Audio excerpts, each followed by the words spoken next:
Hey everyone, Jeff with the Death Star Human Resources Department podcast, coming back again with the man who is known as the 13th brother, the Inquisitor, Shane Elliott from Feats and Faults. Shane, good to see you once again, my friend. Always a pleasure. Excited to be here. All right. And with the reference to the Inquisitors, we are talking about Disney's latest show today, Maul Shadow Lord. Yeah, I'm actually going to be current for once, which is weird. Mando and now Maul. I That's know. crazy. Like, normally when we talk about a Star Wars show, you're like, oh yeah, the Phantom Menace? Yeah, I'm going to get around to watching that. All right. Yeah. Well, for starters, Shane, tell people where they can find Feats and Faults online. You can find Feats and Faults on Substack. On Substack. It's just a quirky little place where, I calculate and have spreadsheets on how characters, affect their universes. So if you're curious who did better in their timeline, this person or this person, come on and stop in. It's fun to chat and review movies and forgotten TV shows.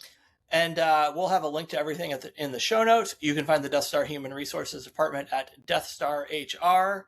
And like I said, we are talking about Maul Shadow Lord. And what Shane and I always do, for any of you who are watching this for the first time, is Shane is going to give me the list of characters we're talking about today. I am going to try to determine or make my best guess as to who got the most points, who got the least points, and then we're going to talk about them all. And then we'll talk about Maul Shadow Lord, kind of give our thoughts. And if there's any characters that did better, did worse than we thought, we'll do that, and we'll probably go off on a tangent or two as well, as we what always tends to do. happen. Yes. All yeah. right. Young Jedi Adventures will pop up eventually. Yes. I mean, it is not a Death Star HR / Feats and Faults podcast if we don't mention Nubs at least once, and this doesn't That's count. right. We're gonna organically work it out. Yeah. All right. So for those of you who have not seen Maul Shadow Lord, we are actually going to issue a spoiler warning ahead of time. Heavy spoilers for like anything Maul's in. Yeah, yeah. If you're still waiting, like Shane, to go see the Phantom Menace, we are going to talk about what happens there. We're going to talk about Maul Shadow Lord. We're going to talk about the Clone Wars. We're going to talk about Rebels. We're going to talk about Solo. Even saying he's in Solo is a spoiler. Yeah. So spoiler for that. So Maul, I remain impressed with how much mileage Lucasfilm and Disney got out of him. Because, when he was introduced in the Phantom Menace, he was basically he was the cool looking enforcer, I mean, I can still kind of remember the feeling of when you saw the trailer for the Phantom Menace and he does the lightsaber blade goes out and then it's another lightsaber blade. Like, what are we even doing here? But I always said Maul's importance to the movie is not in proportion with his importance on the movie poster or the hype or anything like that. Like when I went to the Toys R Us Midnight Madness to get the Phantom Menace figures with my buddy, Maul was the one everybody wanted, because he was just such a cool looking character. And then in the Phantom Menace, he basically, and this is just completely going off memory, he has 3 to 4 scenes essentially. He talks with Sidious. He tries to run over Anakin and then fights Qui-Gon. He doesn't even have a line, right? There's he has the at last we will reveal ourselves to the Jedi. That was from the trailer as well. And then there's obviously the Duel of the Fates, the big duel that everybody knows. And I always think it's funny, and it's been a meme going around the internet for years, of Darth Maul does not know who young Anakin Skywalker is. But he decides he's going to run him over with his speeder bike anyway. He almost saved the entire universe. Right. I mean, who knows? That's a very a butterfly effect sort of thing. What if he had just run over Anakin? What would have happened? Palpatine would have probably never gotten rid of him. Yeah. Would have probably kept training him. And then, I really don't know. I mean, because I'm going to speculate that eventually, because the rule of 2 is really more of a suggestion. Yeah. It's never really a hard and fast rule. And I think eventually Darth Jar Jar would have gotten sick of playing second fiddle And he would No. have told Maul that like it's time for Yusa to go. Mm. That That's right. that's the Star Wars universe I want to live Same. Oh, ooh, yeah. Darth Maul's being pulled to which Dark Lord he wants to Yes, serve. yes. Does he want to be the apprentice for Sidious, or does he want to be the apprentice for Binks? I love Yeah. it. I love it. Like, all right, Darth Jar Jar has been mentioned. Drink. Yeah. All right. Check. All right. So getting back to Maul Shadow Lord, it was the latest Disney Plus animated show. You had kind of the usual suspects. Sam Witwer voices Maul. Vanessa Marshall is in there as Root Cast. She was Root Cast in Clone Wars. Yeah, Clone Wars. Yeah. And she also voices Hera in Rebels. I think those are kind of the big. Oh, Dennis Haysbert, who variety of roles. Major League, he was President Palmer on 24, is in there. So if you haven't seen Shadow Lord, we'll talk about it more at the end. But if you haven't seen it, like I highly, highly recommend it. Yeah. It is phenomenal. It's really good. I was upset that I put it off for so long. I had so many other things on my radar, but then the nice little treat when I remembered, oh wait, I have all 8 episodes I can go watch. I think it was 2 days. I just went through the whole thing. Yeah. It was great. Yeah. If you haven't seen it yet, it's obviously streaming on Disney Plus. Each episode is 20 to 20, 23-ish to 27 minutes. I mean, you can binge it in an afternoon if you really want to. So, all right, let's start with who are the characters we will be discussing today? So, we have Two Boots. Okay. And Spybot for our droids. All right, both good characters. Yeah. Then we also have Maul. And even though he's not in this show, well, I guess he's in a flashback. Star Wars characters mix so frequently, It's hard to compartmentalize them into categories. So while we're here, we're going to talk about Savage Opress 2. Okay. It's his actual brother, right? Yes. Yeah. Then we have, what's her name? Devon. Okay. Captain Lawson. And I was going to do Rook Cast, but you reminded me she is in Rebels. Clone Wars. In Clone Wars. And I didn't watch those episodes and track her in those. This is not the level of quality that I expect. No. This is the first time this has ever happened. Because I don't think I recognized her as that important of a character to track her then, because I was tracking everybody else. Right. I mean, Clone Wars is an undertaking. Yeah. And now that you've sparked that, it's like, wow, I got to go back on my Wikipedia and look at my appearances and go back and double check her score. So we're going to leave her out for now. No Rook Cast today. Yeah. Also, when I was watching it the first time, wow, this is a messy episode, guys. I'm so sorry. Lawson's kid, I didn't think he was going to be important. The first 3 episodes, he wasn't. And now he's survived and is leaving and is probably going to have a main role in episode 2 or season 2. So when we do season 2, I'll have those catch-ups. All right. So we've got Maul, Savage, Two Boots, Lawson, Devon, and Spybot. Yes. And we also have, what's his name? Daki? Eco Deco Daki, I think. We'll just call him Daki. Yeah. I know that part of it is correct. Yeah, Uncle Daki. Yes. Voiced by the fantastic Dennis Haysbert. Yeah. All right, another Jedi. Well, I guess 2 Jedis that survived Order 66. As we often comment, there are more Jedis now that survived Order 66 than actually died in it. Yeah. All right. I mean, and also just for the viewer, when we are taking this into account, we are taking into account Maul in all his forms, correct? This is not just Shadow Lord. Every single appearance he's ever been in. Yes. All right. Obviously, the number one choice is going to be Maul. It has to be. That's because, a no-brainer.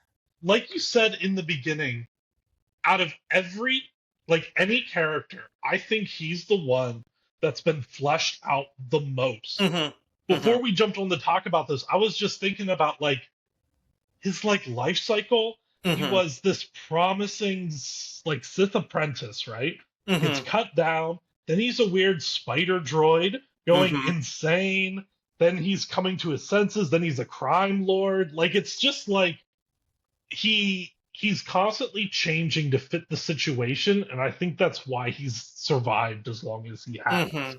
I think really, I was thinking about this yesterday when I was kind of jotting down a few notes for this, and I think he is arguably the most tragic figure in Star Wars, Mm, maybe outside of Anakin.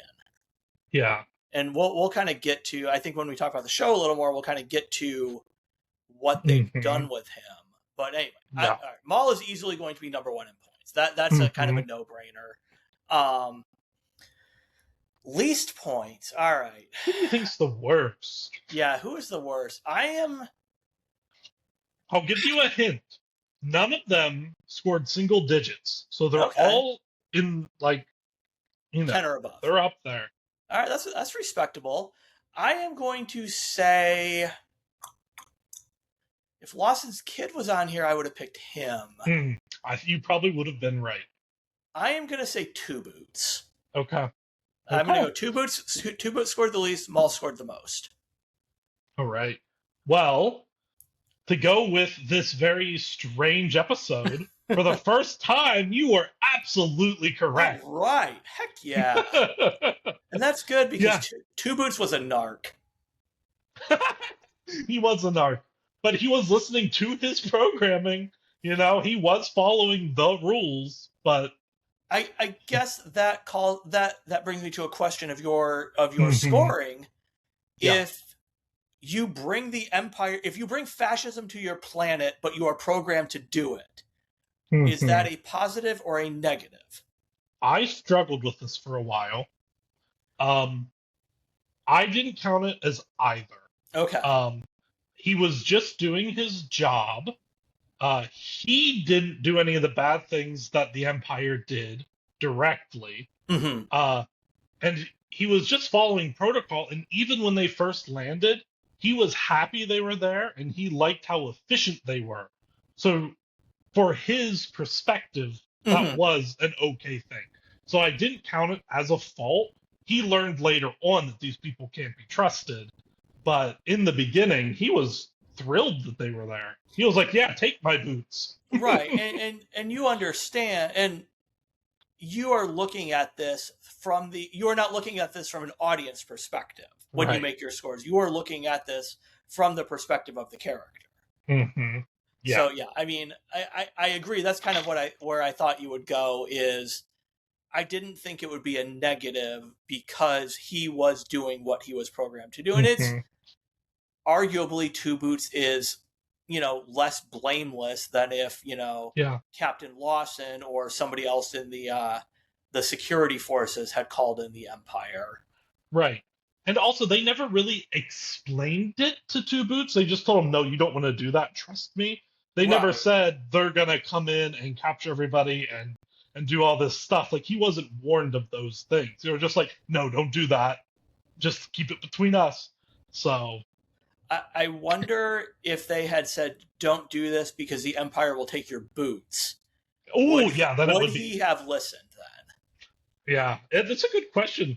I think in the beginning he would have, Yeah. but then, it's a slippery slope because if I take things that literally without context, the moment he starts turning on the Empire, then they Right. be false because he's with the Empire. So you gotta like take a little bit of liberties with it, You but know, it's still a pretty strict format. the struggle to score this is real. I think a lesser man would go insane trying to keep up with this and all the perspectives that you have to Yeah. come up with these points. But yeah, so with all those things in perspective, I didn't give him a single fault. He scored 10 points. Okay, it's not He bad he for. hacked open some doors. He disarmed a couple of Pike thugs in the beginning. That action scene, he's like first like shooting and running around. I was like, oh, okay, this droid has some moves. He blew up a gunship. He stunned two troopers and saved Riley. he was protecting that family, Yeah. and it's pretty good. Yeah, no, he was he did his job admirably, even if he, brought the crushing boot of the Empire onto the Janix. I had to stop and remember the Yeah. planet. Well, his I, name is Two Boots, so. right, yeah, Two Boots Liquor is really more like it, but yeah, I don't know. I mean, I thought the character was cool. I kind of liked the idea that you had, a lot of times you either see like a human police force or a Mm, sentient police force, I guess, for yeah. Star Wars, or it's like the security is entirely droids, like in Mando, and to Hmm. kind of have the humans and droids and any aliens that were in there kind of working together. I thought that was kind of cool. Yeah, it was neat. I feel like that's how this, I don't know, on a lot of planets it would be. Yeah, Because droids, they are kind of like second class citizens, but, they're treated fairly. Well, I guess he got shut off just. he I don't was know. trying. He was trying to bring the Empire. Like that is a. I feel like Yeah, I would bet it's like blatantly shutting a droid off is probably like frowned upon in the Star Wars universe, yeah, especially probably. and especially a humanoid droid, for lack of a better way to put it, one that interacts with Yeah. humans and it can process its own thoughts and things like that. If it's just a gonk droid walking around to power something, shutting one of those down is probably not as bad. But to shut down like Yeah. a two boots or a 3PO or something. Not that we blame anyone for shutting down 3PO, No. but that Unless you're Wrecker from Bad Batch and you're throwing donk droids at people. all right. So two boots got a 10. That's not bad. Yeah. That's pretty good for Yeah. a lowest score. Beating him by 1 point Okay. is, I think, my favorite character in the show, which is Spybot. I Skybot was love awesome. that maniacal little Yep. gibberish talking droid. Just a slimy little guy. I love slimy little guys. He was great. I would love if there was a universe where somehow Spybot and Chopper ended up on the same team. Mm, Like they would be yeah, unstoppable. they would be. Yeah, they need the like they did with Bad Batch. They need to make a show that's all droids. Yeah. Yeah. You could have let's see, Chopper, Spybot, Uh-huh. HK-47 from the Knights of the Old Republic games, and Yeah, maybe IG-11 with Grogu piloting it. there you go. Yeah, that'd be That would be perfect. an unstoppable force. There was also in Clone Wars, there was like a black astromech that was like a Mm-hmm. spy. I forget what his designation was, but he'd be pretty fun on there too. Yeah. Yeah, he scored pretty good, 11 points. Beating him by 2 points. They're all pretty consistent because they Mhm. were all in the same amount of episodes Yeah. that were in Maul. They all had the same, screen time, kinda. Yeah. But with 13 point, we have Devin. Yeah, that sounds about right for her. Hmm. I liked her character as well. And off screen, before we got started, you and I were talking about King of the Hill. Yeah. The person who voices Devin, that voices Devin is Gideon Adlin, who is the daughter of the woman who voices Bobby on King of the Hill. Oh, Yes. interesting. Yep. So if That's there cool. could have been some way to like, when Devin was getting arrested, if she had said like, "That's my purse, I don't know you," to the shopkeeper, to the cops, like I would have lost it. That it That'd would be. have, as much praise as I heap on Andor, Mhm. justifiably so. If there had been a King of the Hill reference in Maul Shadow Lord, it would rocket to the top of my Star Wars Yeah. rankings. Well, Devin, unfortunately, is the score of our first fault Yeah. of this show. And because we open up with her and her master, and they're discussing about not stealing, and then she immediately steals, gets caught, and they have to go on the run. So that gives her a fault. Yeah. She's not a Sith yet. She's still a Jedi. So Yep. that's what happens. But she got 14 feats. So, she saved her master from Maul. Maul was going for a kill Yeah, shot in that yeah, one fight scene. If yeah. she wasn't there, he would have died. So she hijacked some ships. She's actually a pretty good pilot Mhm. herself.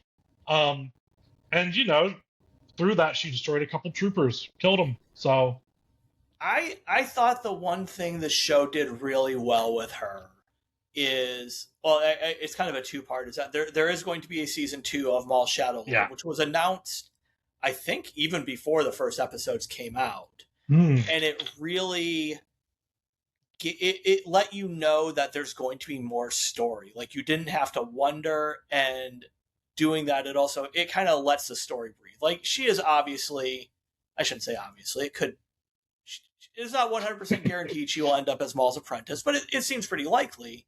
But yeah. at the same time, it doesn't feel like, if there's going to be season 2, it doesn't have to be rushed.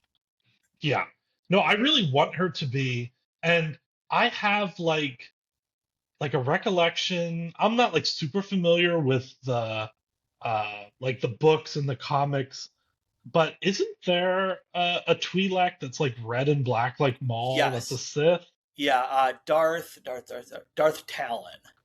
Do you think that's where they're I going for with her? I mean, and that was all over the internet. Like as soon as her character got released, everybody was like, Hmm. "This is what's going to happen." I don't know if it will be like a 1-for-1 to Darth Talon, but it will. Yeah. And I think she is out of a comic, because it was one Okay. of those characters that I'm not really a comics person. It was one of those characters like I knew existed, but didn't really like, had never Hmm. read anything with her. So I Same. think if she is not Darth Talon, it will be a Darth Talon esque type of character. Right. I think would probably Yeah. be it. And I think that would be cool because I really like Maul. Mm-hmm. And giving more excuses to have his story continue, I'm all for. Like, Mm-hmm. keep it coming. He's Yeah, just such an interesting character. Yes, he's bad, but he's also like you understand where he's coming from and you yeah, sympathize with him. And it's hard to get that weird gray, moral gray character where he can have his own show. yeah, yeah. So, we'll see what happens. But Tide, who Okay, broke the tiebreaker because of his faults, was Captain Lawson. So he okay. also scored 13. He kills a couple troopers. That's really all he does. His feats are he kills troopers. Yeah. Does does he get docked for missing his son's space lacrosse games? Almost. He was there Yeah. for a second, and then he left. Uh, it was kind of built up, but it wasn't enough to where I docked him. Another bad dad in the Star Wars universe. Bad dads all around. I feel like it's hard to have a good narrative without a bad dad. It's everywhere. Yeah, yeah. He was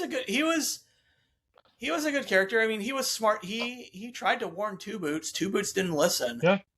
Hmm. Even like we talked about, turned Two Boots off to try to stop the Empire. And I think Yeah. it's good because so this TV show basically takes place, the very, very early days of the Empire. So Yeah. you're basically in between after post Andor, but before Rebels. Hmm. And so you still have a lot of, for the citizens of the galaxy, there's a lot of unknown about what the Empire means. Hmm. They've just gone Yeah. through the Clone Wars. Does the Empire actually, will we have peace and prosperity? Will it be like bringing back the old Republic? And as they find out that no, it's not a very good deal. And Yeah. but it's kind of talked about in other shows that there are plenty of people who welcome the Empire because Hmm. they're sick of the Clone Wars, or sick of the Yeah. war. They just want stability. And Lawson, to his credit, he understands that the Empire coming to Janix is like when the Empire came to Ferrix at the end, at the end of Andor season 1. That Hmm. there's no local control anymore. It's just the Empire. Yeah. These planets that don't have the presence, they don't quite understand. Just because I feel like the Empire's propaganda machine as Mhm. someone from their human resource department would know, is is so strong. So Yeah. without seeing it themselves, they're like, "Oh yeah, this is great. We'll have resources. We'll have law and order. Like everything will be great." I'm really curious how Lawson knows that they're not great, and how that involves his wife, Right, right. because she went to work for the Empire. So I'm really curious how that works out in season Right, two. right. Just ask the Gormans how it goes when the Empire comes to. Yeah. Yeah, if I remember correctly, his wife is on Coruscant, but Hmm. she's not there on Janix. So yeah, no, I definitely think we're gonna get more of that in season two. Yeah, I'm curious how that, relates. But yeah, he's, bad dad, good shot. Yeah, I Tries also his best. I also enjoyed that Lawson is basically a caffeine addict. Like Oh yeah, as the calf, as it is called in the Star Wars universe. yeah. They never. I don't believe they ever explicitly say it's coffee, but obviously that is Mm-mm, what it is. mm-mm. Um, Yeah, Two Boots might as well get a machine installed in him, so he yeah, doesn't have to yeah. If hold the cup the whole time. yeah, if they could like put a espresso machine like into two boots, and then you just Hmm. like push a button and you get a cappuccino or something, like Yeah, he would probably be about the best droid ever. Because yeah, he would be. as somebody That's who drink, also I was gonna say, as somebody no, who go drinks for too much coffee, I can definitely relate. it. Yeah, that's another like little joke that got a chuckle out of me and just gives him that endearing quality Hmm. where he's just there holding the coffee Yes, and they're like, "Do yes. you even drink it?" And he's like, "No, it's just for community or whatever he Yeah, says." yeah. Like, He's like, I just like to be part of things. Yeah, that was a really nice touch, I thought, and uh-huh. it was a good. I don't know. It showed how Two Boots was acting in what he thought was his best Mhm. interest, and that Yeah. he wants to be part of the crew. He's got his boots, obviously. He Hmm. walks around with holding the coffee cup. Like those little touches, I think, are why this show works so well. Yeah.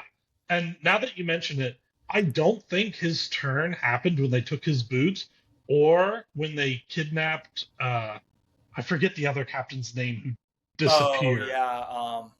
Shoot, I know who you're talking Yeah. about. I think it was when he was in the hallway with the two coffee cups and the Imperial just was like no Yeah. and just kept walking and didn't take his coffee. I think it was that moment he was Yes. like, wait a minute. These They've guys gone are too far. Yeah, he's like, coffee is for closers, not for droids. yeah. Yeah.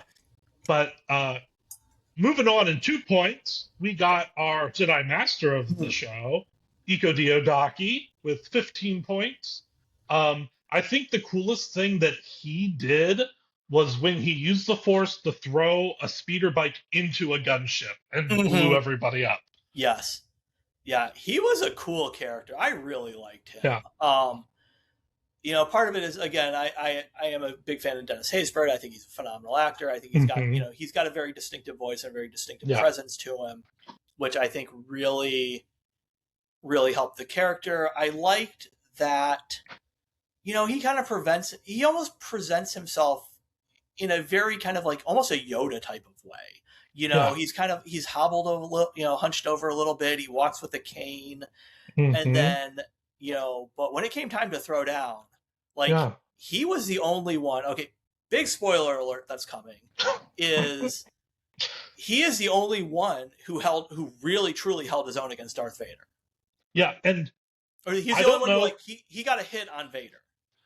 And I don't know how I didn't get this spoiled for me because I was so out of the loop when this was coming out and I was not part of any of the discourse.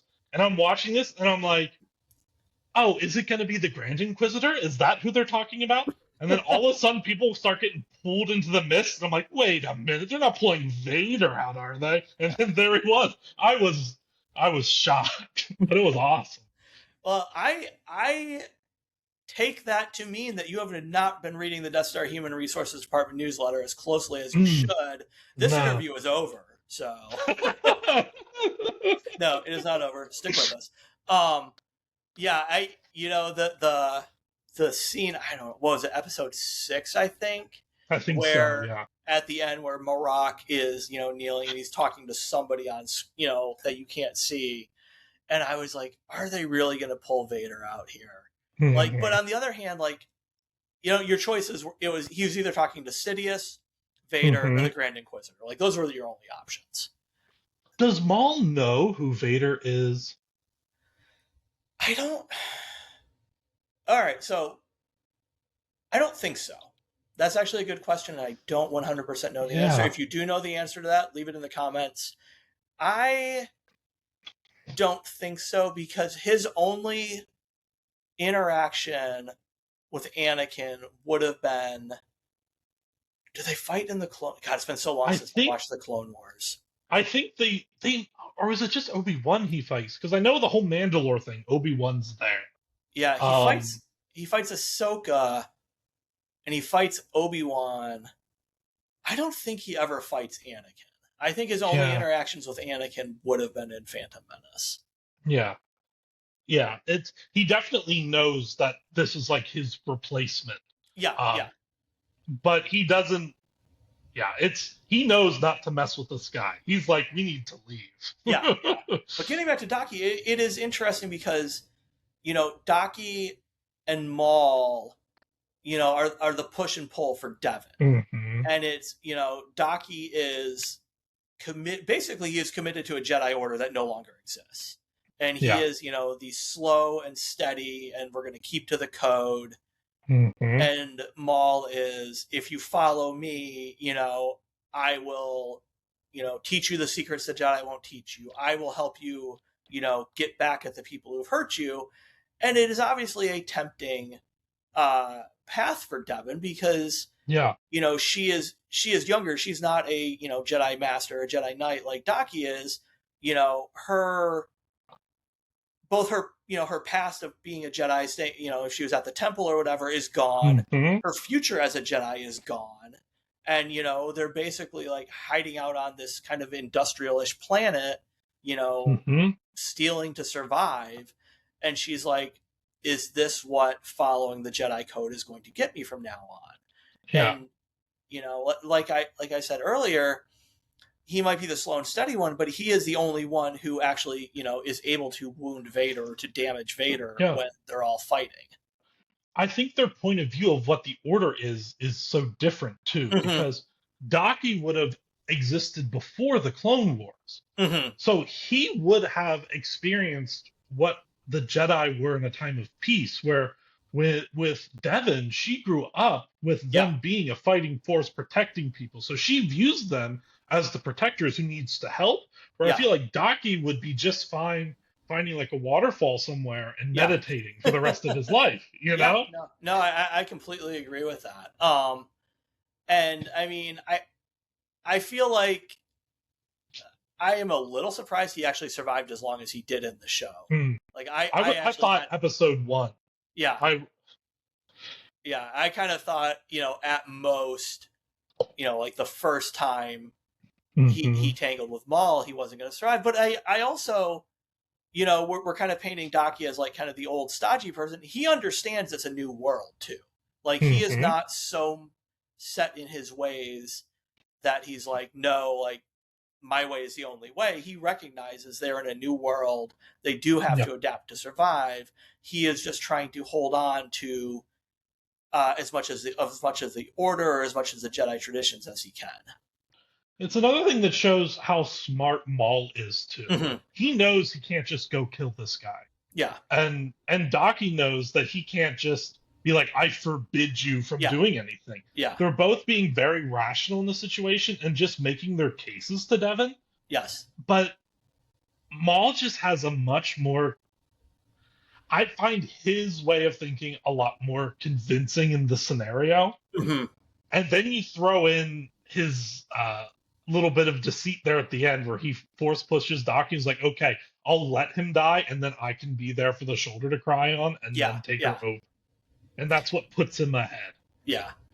Yeah, no, Daki was a cool character. I mean, I'm not surprised he died. I think it really worked well in the story, like to kind of move Devin along. But it is kind of too bad because I really liked him. Yeah. So now we have a huge point jump, All right. more than double. What number was Daki? He was third. We only He got was two third. left. So, all right. So we've got Savage and then Maul. Yeah. And Yeah. as I've said, a lot of feats and faults. If you think about this a little analytically, the number one thing I think about is how many episodes is this person in? What is their screen time? And while Savage is the best way to play the game is either have a ton of episodes, yep, or you like destroy a universe or something. Yeah. Yeah. I mean, does that make? All right, let get off topic for 1 second, as we tend to do. Mm-hmm. For the blowing up of Alderaan, a lot of points. Yes. Does Grand Moff Tarkin get the credit for it, or does the little Death Star guy who goes? You get the brought credit up a fantastic point. So, if Tarkin was a hero, like, let's say there's a button and a hero tells another person to press the button, the other person would get the point because they did the action, right? Okay. I kept the Doctor from Doctor Who from getting multiple points because of this.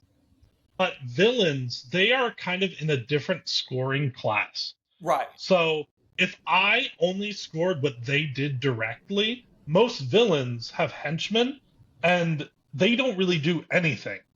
So to keep the scores competitive, which it worked out, they are very, it worked perfectly. If a villain commands one of his henchmen to do something, but you got to hear it or see it, I give them the point for it. Okay. So yeah. I'm pretty sure Tarkin got the points for destroying the planet. I was going to say, so Tarkin saying, you may fire when ready, he gets the points for that. Yes. Okay. All right. Back to Savage. There's Back to Savage. Back to Savage. And he's only really in one episode here in the flashbacks. Yes. But he's in quite a bit of the how many episodes is he in from the Clone Wars? So I'm not sure, actually. He's in about 20-ish episodes. Okay, that sounds about right. Yeah. So Savage is the other Dathomirian who looks like Maul, basically. Mm-hmm. Yes.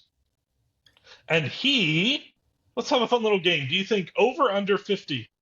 All right. What was Daki at? Because you said there was a big jump. Daki's at 15. 15. All right. Over under 50. I'm going to go over. Okay. He is under. Oh. He's 41, which is still really impressive. That's pretty good. If I pull up my master list here, 41, he is, let's see, Star Wars. He's tied with It from the 1990s, It, which is pretty interesting.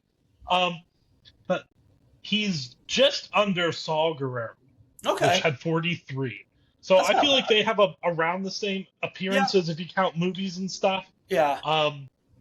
He had two faults. He killed a king when he was supposed to bring him in alive. Mm-hmm. And he attacked his one and only ally and let Dooku escape. Yeah. Those were his two faults. His feats were, this is pretty impressive. He beat Anakin, so I guess they did go against Anakin. Yeah. Or at least Savage did. He beat Anakin Kenobi and captured the king. He was able to disarm Count Dooku. He broke himself and Maul out of jail. And he also killed Aruba the Hutt. I forgot about that one. Yeah. That's pretty good. Yeah. Those are impressive feats. Yeah, so at 41, not too shabby. No. All right. Then we get to the big dog. Number 1. All right. Now, this has a lot of room to grow because, as you know, season 2 is coming out. Yes. Everybody loves this character. Yes. If he got a live-action movie, I wouldn't be surprised. The only reason I don't is Disney does not really seem to want to play in that time frame, like in the live action. Other than, obviously Andor, but Andor is, as we've talked about it, Andor is its own beast. Yeah. All right. So Maul, as we said, he's got 10 episodes here. Mm-hmm. Phantom Menace, however many Clone Wars, Rebels. Let's see. He is in Solo. He doesn't really do anything, but that's a pretty good like we said at the top, Yeah. that's pretty good for somebody who should be dead. Yeah. Yeah, you can't get rid of this guy. He No, got cut no. in half his first appearance, and he's still chugging along. So I don't Yeah. remember if we talked about this or if I talked about this with somebody else, but so I was kind of late on the Clone Wars and Rebels. Either I didn't have Mhm. whatever they were streaming on, or I just didn't have time, whatever it was. Yeah. So when I went and saw Solo in the theater, watching Solo, going along, Mhm. I was like, okay, cool, we're wrapping this up. Oh, who's Kiara talking to? Wait, what? So at that point, I was like, and I think my friend that I was at the movies with was like, oh, dude, like, have you not watched the Clone Wars? So I was like, Mhm. okay, I guess I have to now. Yeah. Yeah, I think I went back and I watched all of this 2021, 2022 Hmm. is when I was doing the Clone Wars. So it's been a while since I've seen it. But yeah, I didn't really watch it before then either. I just got in my head I was going to start from the beginning, which does canonically start with Young Jedi Adventures. Drink. So check. Now, the important question. Yeah. Obviously, Nubs in his Young Jedi Adventure form would not beat Hmm. Maul, as much as we love Nubs. Ooh. How about a grown-up Yeah. Nubs versus Maul? A grown Pubian is pretty impressive. A grown Pubian with force powers. Yeah. I mean, He would definitely have the strength advantage. I think those little robot legs would crumble. I really do. yeah. I think Nubs would win for sure. I think this is Dave Filoni. We know you watch. Look, we're willing to negotiate Nubs versus Maul or the Darth Jar Jar series. We're good for Yeah. either one, but We've never discussed how long a Pubian's life cycle is. So No. maybe they're like Yoda's species and they live thousands of years. I don't see why we can't make Maul versus Nubs happen. But the biggest surprise for Maul when it Okay. comes to his feats and his faults. So he's in this weird, like, anti-hero villain type Mhm. category for scoring. Out of all of his appearances, his movies, everything, I was not able to convincingly give him a single fault.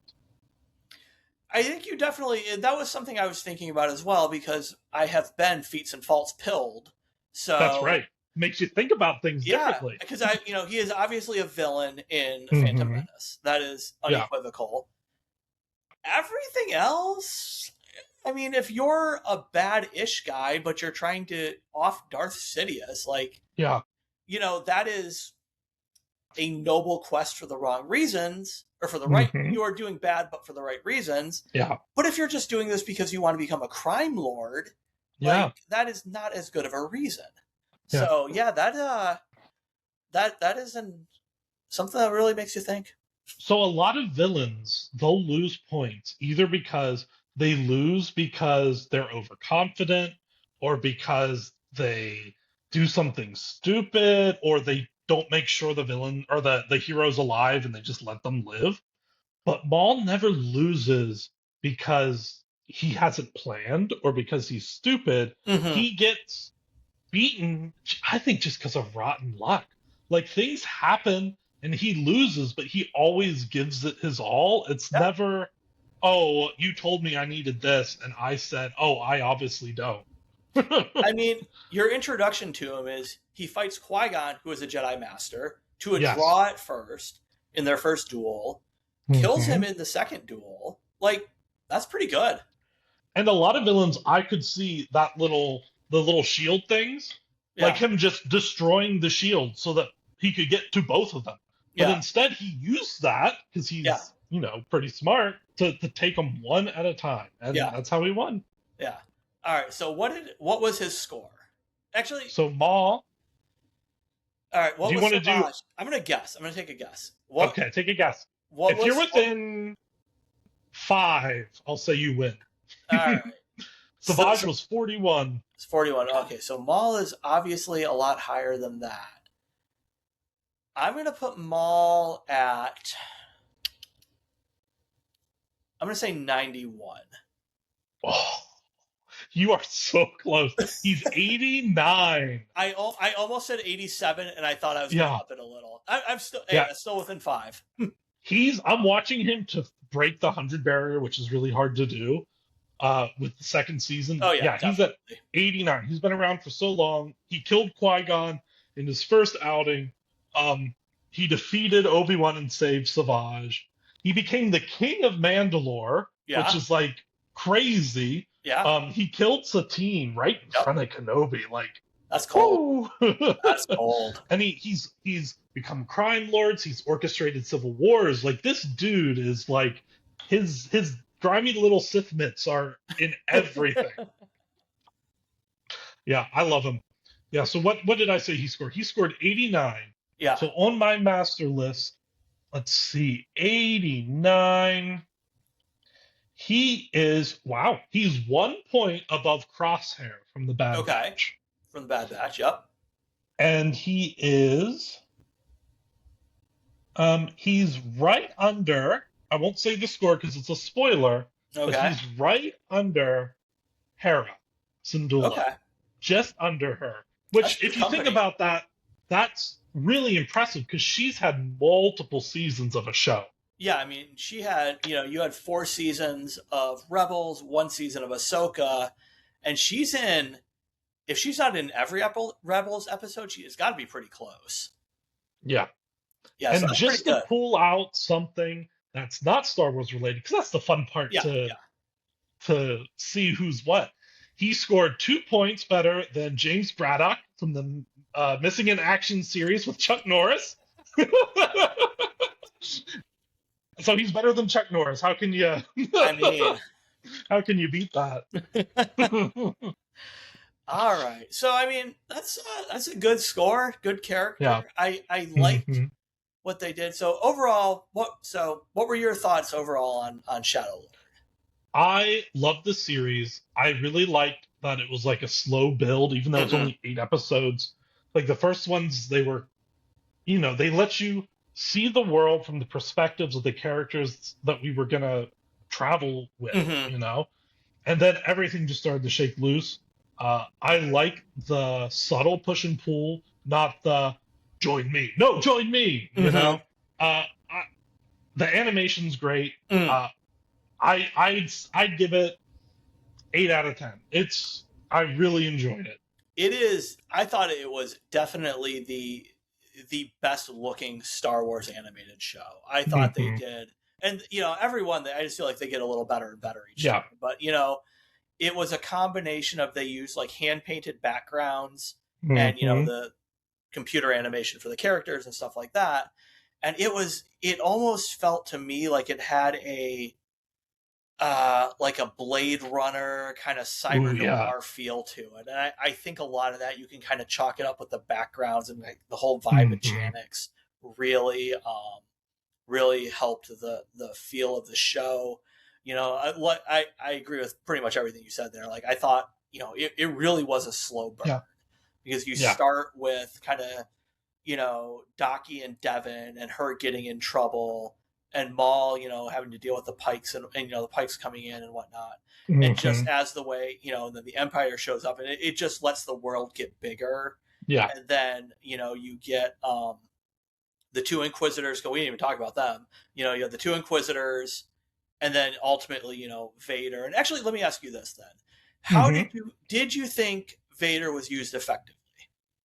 I think he was. They put him on a pedestal, but not to the point where it was like egregious. It Mm-hmm. was like this guy is some of the characters that know who he was, Yeah. and for us, they just used him as this unbeatable force. Yeah. I kind of thought of And him as almost like a Frankenstein's monster, yeah, where he is just like, going to just kind of rampage through you, and there's nothing hmm they can do about it. And one of the things I've talked about in Death Star HR for a while, I haven't lately, but is why has Disney not done a Vader show, either yeah, animated or live action? I mean, that is, hmm that is the most iconic yeah. character of Star Wars. I don't think, I guess they kind of tried to do it with Obi-Wan, but it was really just like an episode. yeah, he Like was in like 2 episodes, like a flashback in the last episode. uh-huh. What I've kind of come to realize, or kind of my theory at least, hmm is kind of twofold, and that is you don't want to overexpose him. I think, and kind of No. along those lines, if you screw up, let's say they tried to do a Vader show, you screw up a Vader show, you are Mm-hmm. going to lose the fans. Like, Yeah. it's one thing, the Book of Boba Fett was not generally great, well received. It has its fans. Mm-hmm. It has its good and its Yeah. bad. You know, even Boba Fett, a popular character, you kind of don't do what the fans expect. Fine, you'll Yeah. survive. You screw up Vader, and whether or not it's a good show or not, people are going to Mm-hmm. and I think probably everybody is going to have their idea of what they want a Darth Vader show to be and what they Mm-hmm. want a Darth Vader character to look like on the show. And, you are not going to make everyone happy. So No. I think it is wise, actually, the way that Disney has used Vader in Mm-hmm. largely, supporting / cameo roles. He's in Rogue One, and when I went and saw Rogue One for on May the 4th, I had completely forgotten his little interlude on Mustafar with Krennic. Mm, the Where he don't says, choke. yeah, try not to choke on your ambitions, which that's a good line. Obviously the ending of it with Yeah. the hallway scene Mm-hmm. is iconic. But he's in Rebels, in the World Between Worlds, but Yep. he just kind of pops in when needed. And Mm-hmm. I think it's a smart way to do it. And I've kind of revised my position that I don't think a Vader show is a good idea. No, so I think Vader's used so well, and like you said, that scene in at the end of Rogue One and in this season of the show, I Mm-hmm. feel like it works because he doesn't talk. Mm-hmm. There's Yep. no like you can't reason with this thing. Yeah. It is just here to kill you and Yeah. enforce whatever Palpatine wants, and I think that's how you have to play the character. Mm-hmm. If I were gonna do a Vader project, I think it would be a movie, and it would be a horror movie where a bunch of rebels are on like a Hoth base or like a Death Star, and he was sent to kill them, and they Yeah. don't know what this thing is, and you don't see him until halfway through the movie. People are just getting force pulled through vents, and Mm-hmm. lightsabers are sticking out. Like I feel like you have to treat him like a monster. Yeah, no, I agree. And in the Star Wars universe, so I don't know if you and I have talked about it. There was a book that came out, I want to say it was released 2 years ago. It's called The Okay. Rise and Fall of the Galactic Empire. Hmm. And it's basically written as I'll put a link in the show notes because it is truly, I think, one of the greatest Star Wars books, period. But it Okay. is basically written as a in-world history of the rise and fall of the Empire. It's written by what is supposed to be a resistance historian after Rise of Skywalker, who's on Exegol, like going through all the Sith artifacts, essentially. And he talks about in there that Vader was almost like, he was not front and center in the Empire. He was more like just kind of something either your average citizen wouldn't know about. And among like kind of, higher level Imperials, like if you knew that Vader existed, you didn't really know what he was. And, he was just kind of viewed as almost like a boogeyman. Yeah. And I've said this before, I wish I could take credit for it, but the difference in tone of Vader from A New Hope to Empire and Jedi, kind of his appearance in A New Hope almost matches that, because in A New Hope, he's kind of like almost the Emperor's like Rasputin. He's just this dude hanging around. Yeah. He doesn't really have a role. Like Leia addresses Tarkin as the leader. Right. And but on the other hand, and the Imperials, like, they talk back to him, in the conference room, like they're not, afraid of him. They don't, but they don't really I don't think they like him there. And even after he chokes Admiral Mahdi, they're still just like, well, he's Vader being Vader, I guess. Yeah, it's almost like a teacher's pet. Like it's just the mascot. Yeah, But which brings up a controversial point. When at the end of the year in January, I do like a thing called Top Team, right? The Feats and Faults teams. So for the villains team, like you have certain roles, and the people with the highest score fill those roles just to see how high we can get the team score. Vader fell into the the underling category, like the sidekick, and people were upset because he's Vader. Right. But I He is Darth can't Vader. think of another character that fits the henchman role to that high of a degree as Vader, because that's what he is. He's Yeah. the muscle. Yeah. I mean, in A New Hope, he is, basically up until Jedi, he is, Palpatine's number two. Mm-hmm. And, to finish my thought, the vibe, the difference in the vibe shift from A New Hope to Empire and Jedi is in Empire and Jedi, he is basically the worst middle manager you have ever had. Yeah. But yeah, no, I think we're on the same page that kind of in the Disney era, I think they are taking the correct approach with kind of a Mm-hmm. less is more era for Vader, making Yeah. him, a little more mysterious, a little more, and in here in Maul, this would have been, he is very newly as Darth Vader. Mm-hmm. So he is still he's not an old man like he is in A New Hope. And there have been some good Vader books, both in Legends and there's a canon one called I'm looking at it on my shelf right now, Master of Evil by Adam Christopher, which kind of covers Vader's very early post Revenge of the Sith days of like learning to how to deal with the suit and everything like that. Mm-hmm. And there's a Legends book as well. I think it's called Dark Lord. I can't see it on my shelf, by James Luceno. And that one actually covers how Vader goes to the bathroom in his suit. Whoa. Yes. Does it recycle everything? Yeah, basically. It's a system of, I'm trying to remember the exact quote. I have referenced it a couple times in Death Star HR. It's like a system of catheters and bags for waste disposal or something like that. So I was like, under Disney probably wouldn't let him talk about the, galactic. No. Book. I wonder what Vader eats. And yeah, I mean, he's got to take his helmet off to eat. He's, so is it like he and Mando would get along because they both can't take their helmets off in front of people? Really? Yeah. One because he would die, and the other one because he would have to kill you. Exactly. So that brings up. So if both Vader and Mando took their helmets off in front of each other at the same time, could Vader kill Mando fast enough? Probably. I mean, you could just force choke him at that point. Yeah, he's just squish him. Yeah. But before we leave, while we're on Vader, okay. Vader did kill, spoilers, Diodaki in this. Yes. So he got another point. So I'm just going to recap what his point is at. So I'm going to give you one final question. He also kills Root Cast. Yes. Yeah. So he got points in this series. So do you think he's over under 300? All right. So we've got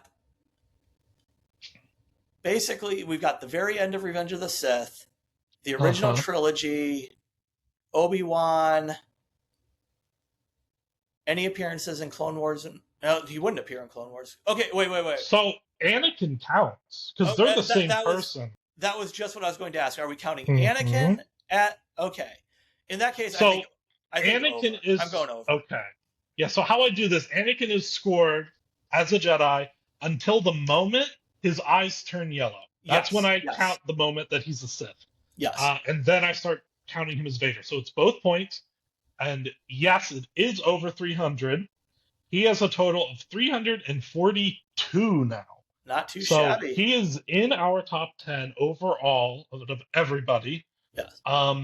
If you look at our master list, he is right above Wanda Maximoff from the MCU. Okay. Because she destroys an entire, well, spoilers for Marvel now. She destroys an entire universe in the one, I think it's Doctor Strange movie.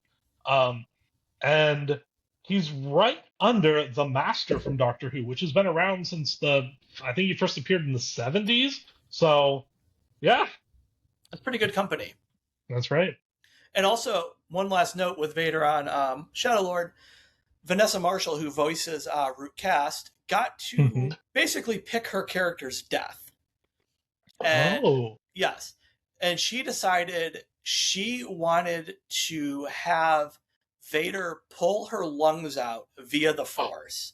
Whoa. Yeah, it's a bit of a squishy sound if you go back and watch it. Like, you obviously, it is a show on Disney Plus. They are obviously, even if it's animated, they are obviously not going to show that. But it is such a great scene where, like, you know, they're going through like the forest and she gets pulled into the dark, like like you said, like a horror movie. Yeah. So, was she wearing Beskar? Do you think then? Did Vader rip Beskar apart? Ooh. I mean, she probably would have been if she was wearing Mandalorian armor. Yeah. So then he would be able to kill Mando just like a soda can. He'd squish him. But on the other hand, not all your armor is Beskar, because, you know, remember at the beginning of Mando, like, he's only got like some of it is Beskar. Yeah, that's true.